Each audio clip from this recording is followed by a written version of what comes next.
Hi. Something different. I don't think I've made this one before for you guys.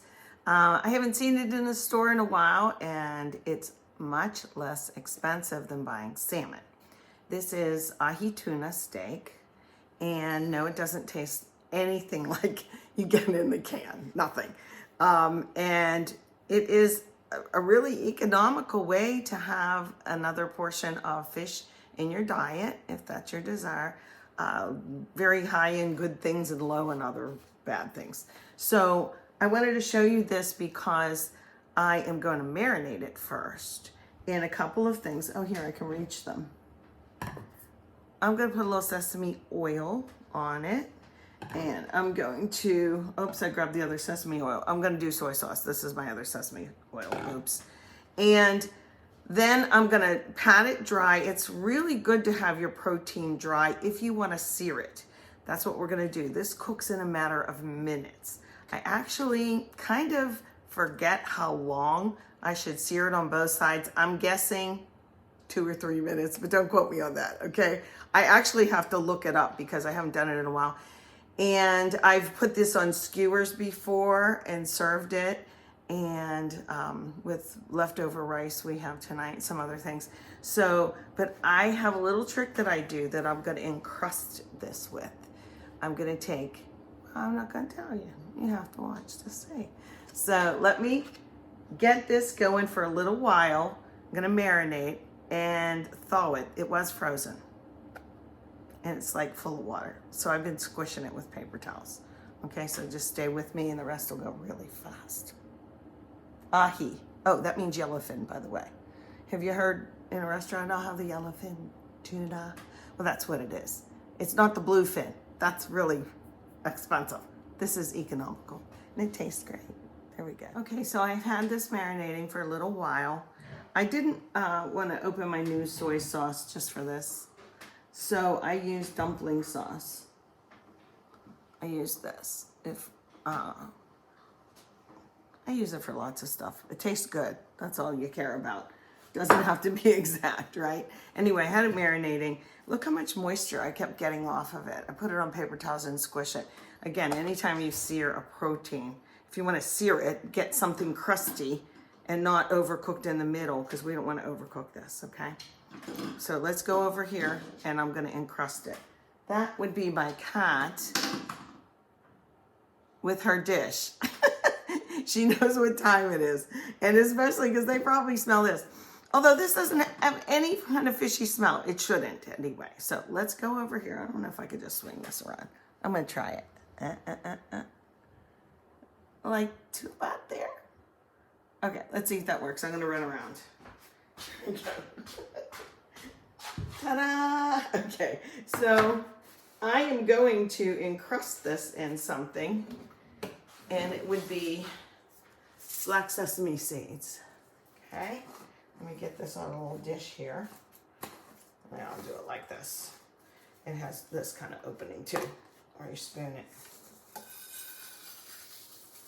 It's just fun. These last a long time. So let me see here. Make sure you can see everything. Can you see if I do it that way? Yeah. Okay, this, so that sticks on that, or egg, it's just an egg white, okay? Just an egg white, and I'm gonna try and froth it up. You know, I tried to use my official frother that I use for the top of chai tea, like in a barista would use on coffee or something, but it needs a battery. It needs 2 batteries. So I'm gonna hope this works. Eggs are binders, and you know what, this is the truth. When I was very young, we didn't have any money, especially not for glue. That's like such, an eccentric thing. We didn't have any glue, and I needed glue to glue something for my 3rd grade class. My mother got an egg white, and she whipped it, and that's what I had to use. You ever use an egg white for glue? I'm sure if you were poor, you might have. Okay, let's hope this works. Okay, let's see. Again, can you see?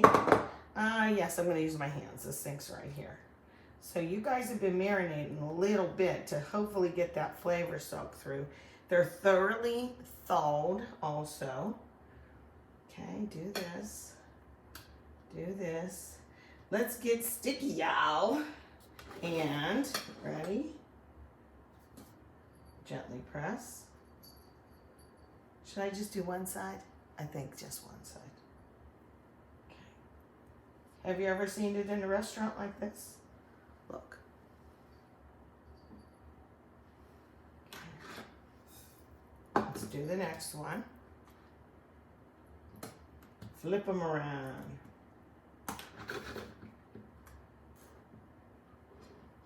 Okay. Push, push, push, push, push. Stay there. And then this little guy's fat. Sometimes they'll sell tuna steak sandwiches with like lime juice. We used to have one in a restaurant that I worked in with lime. But this is what I have. So I'm going to crust that up. Again, take a look. I got some on the side. Oops. I think it'll be fine. So I'm going to let these rest for a sec. And I'm going to use, can you see from here?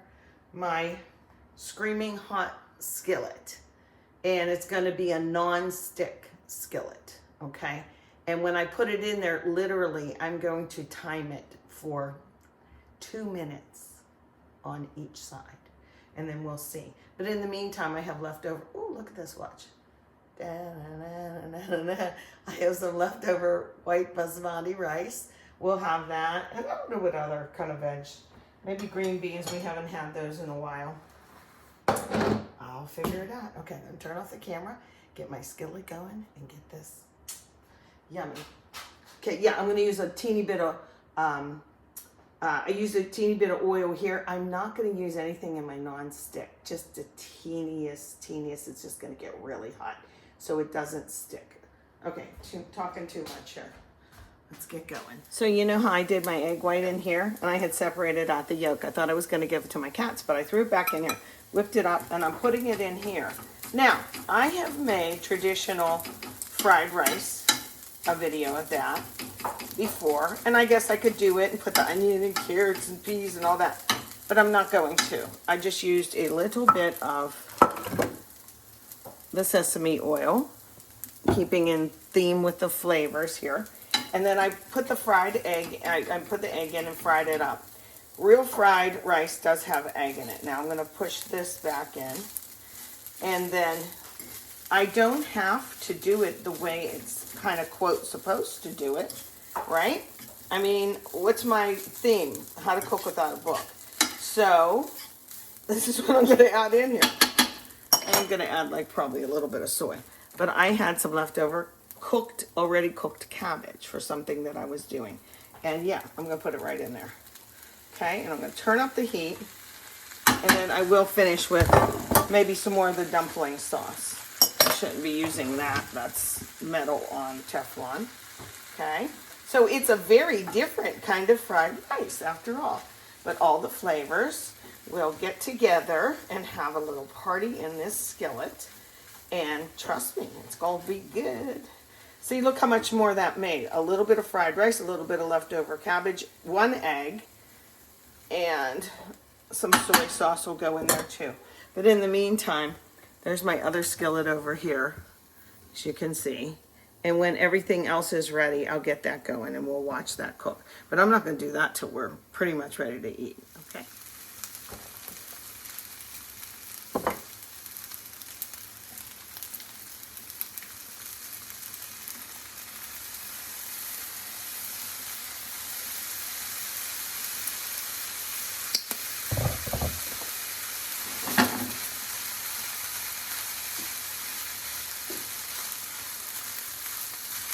I'm using a light soy sauce. Trying to get the rice all the way cooked through. Cabbage is already cooked. See, it's a different kind of fried rice. How about that? But it'll make a great side dish for our ahi tuna. There we go. You can always add more. You know, you could use a teriyaki sauce. You could use one of those bottled flavor sauces like I use the honey ginger. If you want ginger in this, put it in. This is like how to cook without a book. What do you like? What flavors go well together? Try it out. and do it. This is very light, but that's how I wanted it, okay? Because that's going to be rich. There we go. Oh, I have a trivia for you. Soy sauce. What movie is that from? Does anybody know? Rainy Dawn, my niece. Would you know what that's from? Because I think I turned you on to that movie. Soy sauce. Oh, let's have fun while we're cooking. See if anybody wants to chime in and know what that's from. You've seen me use my little scallion tool before. I even do it on the end parts, the green parts. And you can definitely do it on this part. Okay. Oops, get off there, yeah. We had quesadilla for lunch because that was what they wanted after church. And I had some scallions already made.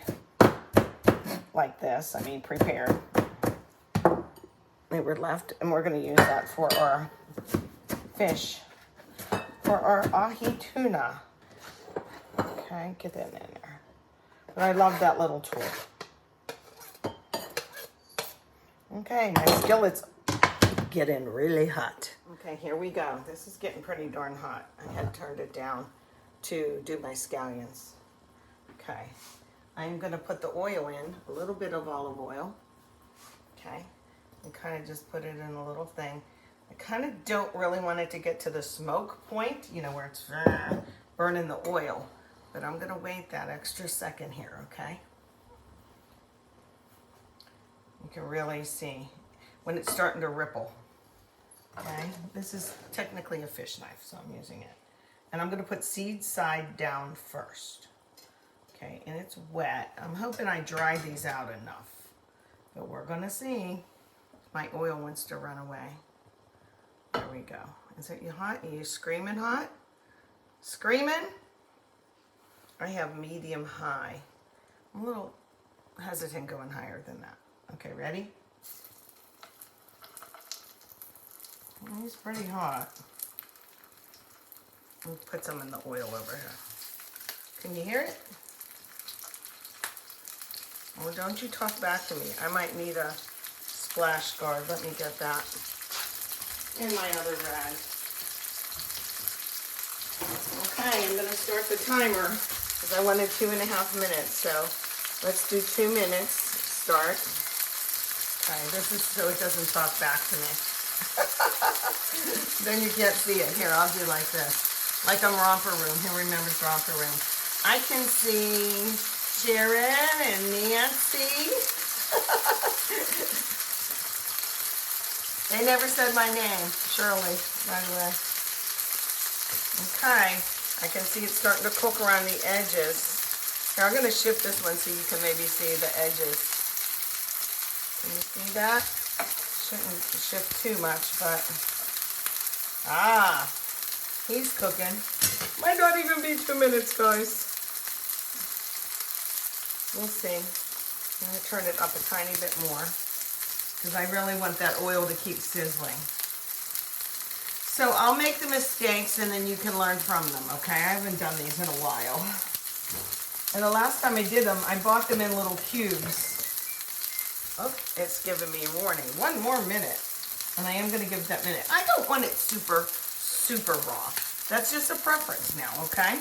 How you like your steak, how you like your tuna steak, that's up to you. Okay, I think I want to turn this one. Actually, I'm going to peek at it, okay? And it's hard to tell with the sesame seeds. But I'm going to put this in a different spot. It was frying there, so I'm going to put it in a different spot because I want it hot as when it went in the first time. There we go. Now, the seeds make it look funny. I know that. But when I cut into it, you'll see. Yeah, look at that. I'm going to show you this. See how that's cooked? Probably cooked too much, like for a restaurant type thing. So I'm going to turn it down and finish cooking that last minute. Then I'm going to put it on a plate and rest it. There's another plate. Okay. Okay, my timer went off for 2 minutes. That's all that took. And literally, I think I am going to do this because I think Thane's going to like it a little bit more well done. Or, excuse me, rare. Okay. Get over there. Okay. I love the toasted sesame seeds. I really do. Okay, I want you to look at this. This oven or stove is off. How's that look, guys? Pretty good? I hope so. We'll figure it out, but I have to let it rest. Well, I'll tell you what, it smells delicious. So let's cut into it. I let it rest a little bit. I made some green beans in the same skillet that I cooked these in. And it'll just pick up that flavor.